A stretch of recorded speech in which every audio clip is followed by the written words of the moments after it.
So, you'll own nothing and you'll be happy is a statement from the Danish Prime Minister to the World Economic Forum in 2016 regarding the Great Reset, which basically predicted that by year 2030, nobody will own anything and everybody will rent. Privacy and individuality won't be a thing anymore, and we'll all be happy.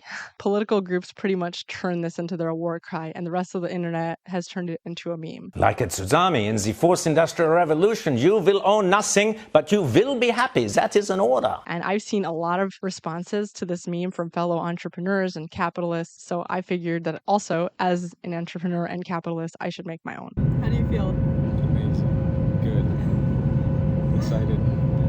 I'm ready for this. When I moved offshore in 2022, there was a period of time when all I wanted to do was get rid of all my physical assets, getting rid of my real estate, get rid of my bank accounts, sell my car and all my belongings, and really disconnect myself from anything that still tied me to the United States and anything that was like official. And the reason that I wanted this so much was not that I hated having stuff, but I just hated the liability that it all came with. Owning a single shitty 2012 Nissan Altima was expensive, even though I wasn't even using it because I was living abroad. While I was using it, the repairs were costly, and when I was not using it, I had it parked in a suburb of DFW. I used it as a storage for my other stuff and paid a monthly rental fee, which they've been raising every month, and it drove me crazy. It also drove me crazy that even though I wasn't driving the car and it was in storage, my car insurance kept going up, and according to my storage contract, I had to keep the car insurance in order to keep the parking space. My rental real estate was dragging me down too. Utility bills, insurance, and taxes were going up every month, even though I wasn't using any of my properties. I would find tenants and they were always having issues. So not only wasn't I making money on those properties, I was constantly going into debt, taking care of their problems. So on paper, I was making money from the tenants. So I owed the government a whole bunch in rental taxes. And then there were these constant weather changes that were causing issues that needed repairs. Since everything in my home country was getting more expensive,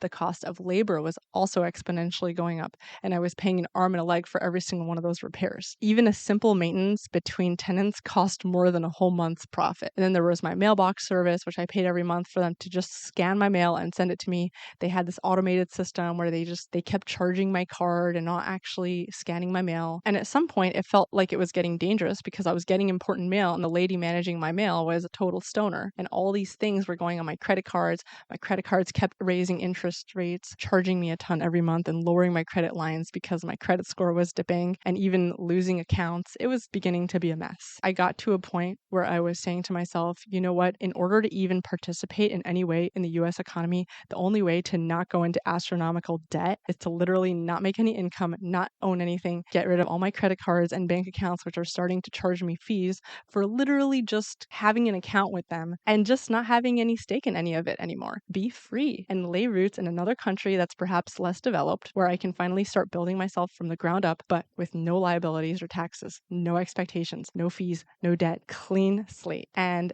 that is what I hear now when I say the phrase, you'll own nothing and you'll be happy. I know my fellow capitalists and entrepreneurs hear this as a cry for communism, that you got to be happy with being poor. And maybe that's what it was intended. I don't know. But honestly, when I hear that statement now, I don't hear that I'll be poor. I just hear freedom. I won't be in debt. I won't have this mountain of expectation from everybody and their grandma, including the government, to pay them a boatload of cash for doing basically nothing for me. Only because I have the name of being an American landlord and entrepreneur and owning physical things. And if you're from a so-called Western country and you know what I'm talking about, those rich Americans, Brits, or Canadians, when you visit another country, people will straight up come up to you and ask you for money just because you don't even have to look wealthy or happy.